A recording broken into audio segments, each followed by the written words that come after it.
আসসালামু আলাইকুম। Hi guys, welcome back to my channel. কি অবস্থা সবার? সো আমি সুহুর কমপ্লিট করার পরে যে কোনো একটা ডেজার্ট খাই, বাট আজকে শুধু ম্যাঙ্গো ছিল, তো ফ্রুটস খেলাম অ্যাজ আ ডেজার্ট।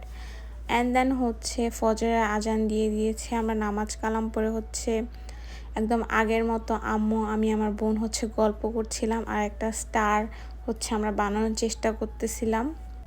অ্যান্ড দেন আমরা শুয়ে পড়ছি। এরপর ঘুম থেকে উঠে আমি জলদি করে বিছানাটা গুছিয়ে ফেলছিলাম, অরাস আম্মু আমাকে এটাও গুছাতে দিবে না, পর আম্মু এসে গুছাবে।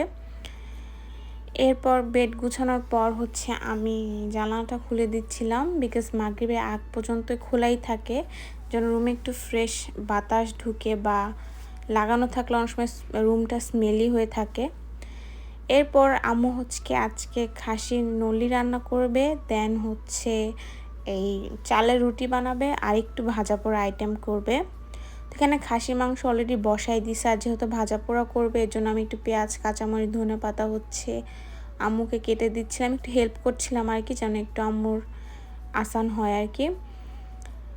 এরপর আম্মু আমাকে সব কিছু মাখিয়ে রেডি করে দিচ্ছে, যেন আমি তাড়াতাড়ি করে ভেজে ফেলতে পারি। তো আমি চুলায় বসাই দিছি সব কিছু ভাজতে, পেঁয়াজু, দেন আলুর চপ আর বেগুনি ভাজবো। আজকে স্প্রিং রোলস বা সামোসা এগুলি কিছুই ভাজা হবে না।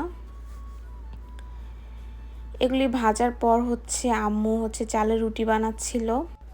আম্মু এদিক দিয়ে রুটি বানাচ্ছিল, আর আমি অন্যদিকে ফ্রাই প্যানটা গরম দিয়ে দিছি, যেন আম্মু বানাতে বানাতে আমি ভেজে ফেলতে পারি, বিকজ চালের রুটি একটু ছেঁকতে টাইম লাগে। অ্যান্ড আলহামদুলিল্লাহ সব কিছু টাইমের আগেই কমপ্লিট হয়ে গেছিলো। অ্যান্ড আরেকটা জিনিস ভালো লাগে না, বিকজ চালের রুটি এত বেশি ফুলে না, বা আমি হয়তো ভাজতে পারি না। এরপর আজান দিয়ে দিছে, দেন একটু ফ্রুটস, খেজুর, একটু লাইট ভাজা পোড়া খেলাম। খাওয়া দাওয়ার পর আমরা নামাজ পড়ে ফেলি। নামাজ পড়ার পর আমরা কোনো হেভি ফুড খাই, বিরিয়ানি হোক, তেহেরি হোক, যাই হোক। অ্যান্ড এই জায়নামাজটা আম্মু মক্কা থেকে কিনে আনছিল, অ্যান্ড জায়নামাজটা অনেক বেশি প্রিটি, মাশাল্লাহ। এরপর আমরা একদম সোপড়ায় নিয়ে খাবো। তো আম্মু এদিকে বেড়ে দিচ্ছিল, আর চালের রুটিটাও নিয়ে নিছি। And thanks for watching, do like, share and subscribe to my channel.